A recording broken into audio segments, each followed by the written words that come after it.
Dzień dobry, jestem Piotr Żygadło i pełnię funkcję prezesa zarządu w firmie All In Games. Chciałem Państwa zaprosić na nasze premierowe wydanie podsumowania wideo, w którym będziemy opowiadać o tym, co wydarzyło się w ostatnim czasie w naszej spółce.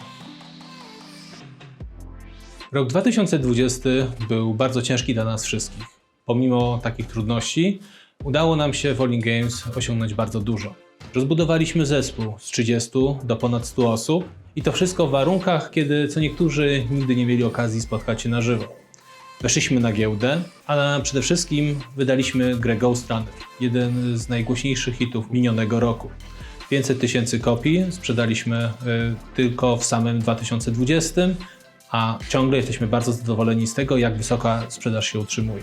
Myślimy, że ten 2020 rok to bardzo fajne rozpoczęcie naszej działalności wydawniczej i mamy nadzieję, że w 2021 będziemy kontynuować dobrą passę.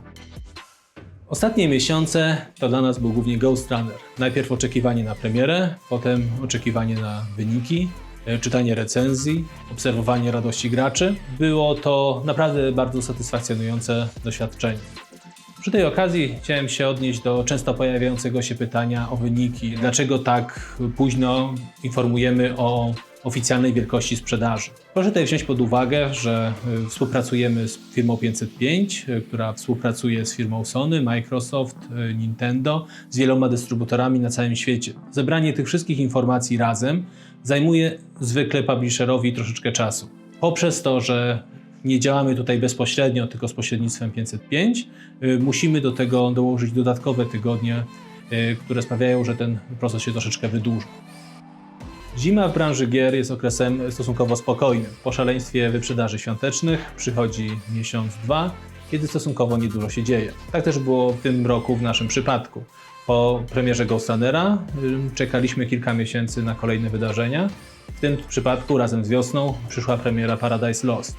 Gra stworzona przez studio Polyamorous z Warszawy skupia się na przeżywaniu straty, pełno w niej jest emocji. Gra jest bardzo głęboka, z bardzo rozbudowanym światem, osadzonym w alternatywnej rzeczywistości.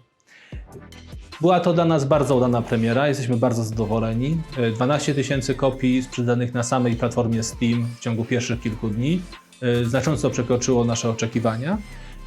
Analizując tą sprzedaż, porównując z innymi tytułami, które wydawaliśmy wcześniej, spodziewamy się, że szacowane 200 000 kopii w ciągu pierwszych 12 miesięcy uda nam się osiągnąć bez większych problemów.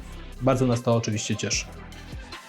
Premiera Paradise Lost była pierwszym z wielu wydarzeń zaplanowanych przez nas na 2021 rok. Łącznie planujemy ponad 20 premier, z czego 7 będą to nowe tytuły, z których największy jest oczywiście Czarnobylite. Będziemy też publikować dodatki do Toolsap i Ghost Runnera, naszych najlepiej sprzedających się gier. Będziemy też publikować gry sportowane na konsole, gry, które do tej pory ukazały się tylko na platformie Steam. Niewykluczone, że w przyszłości do naszego portfela dołączą kolejne tytuły i że nasz kalendarz premier na 2021 znacząco się rozszerzy. Niewątpliwie najważniejszym wydarzeniem minionego miesiąca, i to pomimo udanej premiery Paradise Lost, było dla nas zakupienie przez firmę 505 praw do IP Ghost Runnera. Ta transakcja jest dla nas niezwykle ważna. Otrzymujemy bardzo dużą kwotę, którą będziemy mogli wykorzystać na to, by rozwijać się jeszcze szybciej, produkować jeszcze lepsze gry, które dadzą graczom jeszcze więcej satysfakcji. Z drugiej strony nasz udział w zyskach, jeżeli chodzi o Ghost Runnera, w żaden sposób się nie zmienia. Nadal oczekujemy takich samych wpływów z tej sprzedaży, jak oczekiwaliśmy wcześniej. Jeżeli chodzi o Ghost Runnera 2 czy jakąkolwiek inną kontynuację tytułu, na tą chwilę nic nie zostało ustalone. Prowadzimy rozmowy z 505, prowadzimy rozmowy z One More Level. Wszystkie strony są zainteresowane kontynuacją współpracy. Jak tylko cokolwiek zostanie ustalone, na pewno Państwu przekażemy. Kończąc to premierowe nagranie, chciałem Państwu podziękować za uwagę. Mamy nadzieję, że taka forma komunikacji przypadnie Państwu do gustu. Zapraszamy do kontaktowania się z naszym zespołem relacji inwestorskich.